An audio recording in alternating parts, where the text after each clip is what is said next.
Балдар, эми турмуш тирикчилик коопсуздугунун негиздери сабагыбызды баштайбыз. Бардыгыбыз көңүл бурабыз. Демек, балдар, турмуш тирикчилик коопсуздук негиздери деген эмне?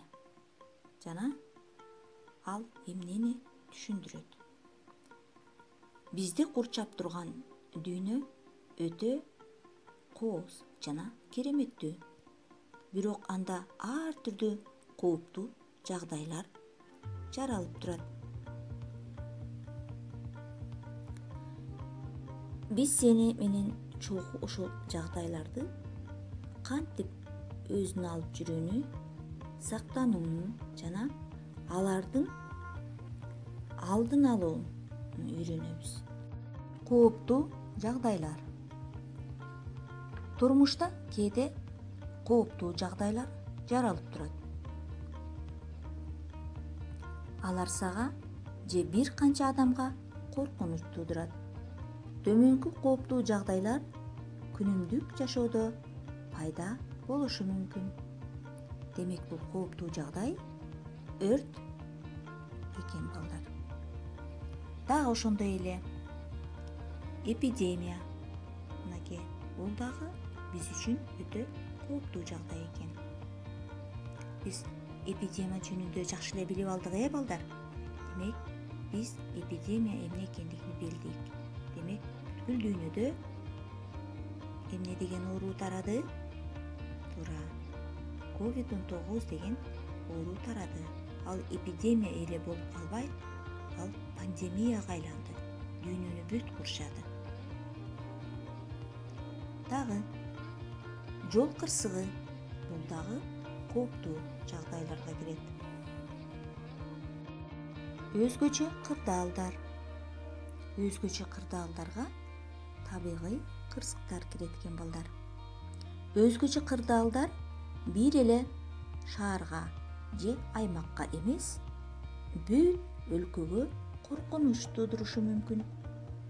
Табигый мүнөздөгү өзгөчө кырдаалдарга сел, суу ташкыны, жер көчкүлөр, кар көчкүлөр, аба ырайынын түрдүү шарттары жана жер титирөө кирет экен, балдар.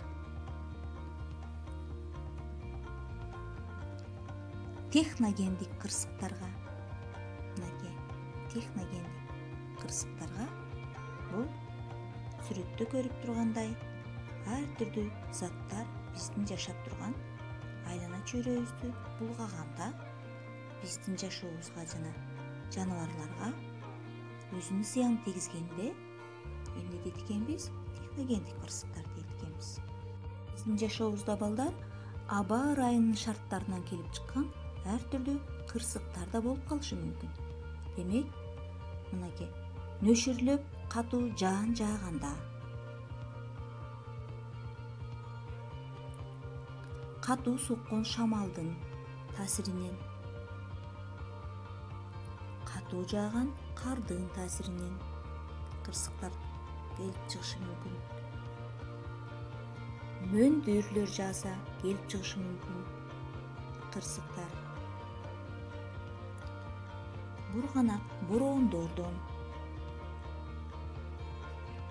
ошондой эле көптөгөн биздин табигаттагы болуп турган аба ырайын шарттарынан бизге ушундай табигый кырсыктар жаралып калышы мүмкүн экен.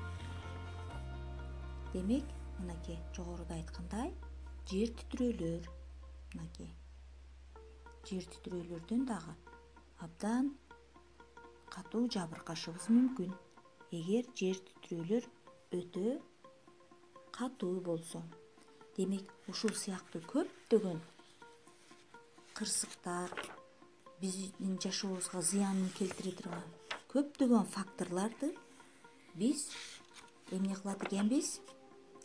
Дайыма билип, сезип, ошолордун бардыгынан этият болушубуз керек экен.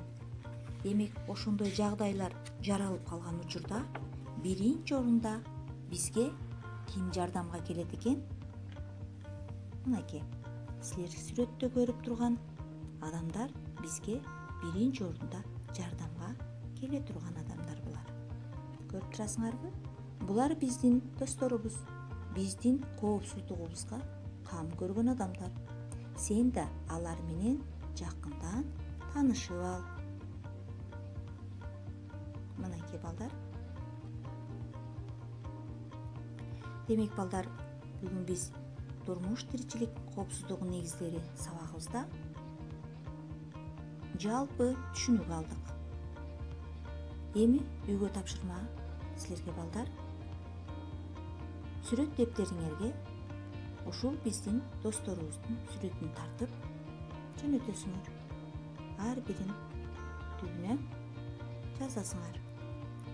Бизге эң жакын достор ким экен? Кайсы учурда? Коопсуздук жаралган учурда. Биз жардамга муктаж болгон учурда. Бизге жардамга келүүчү биринчи эң жакын адамдар экен. Үй тапшырманы аткарабыз. Мага кайра жөнөтүп коесуңар. Баарыңарга ийгилик, саламатта болуңар.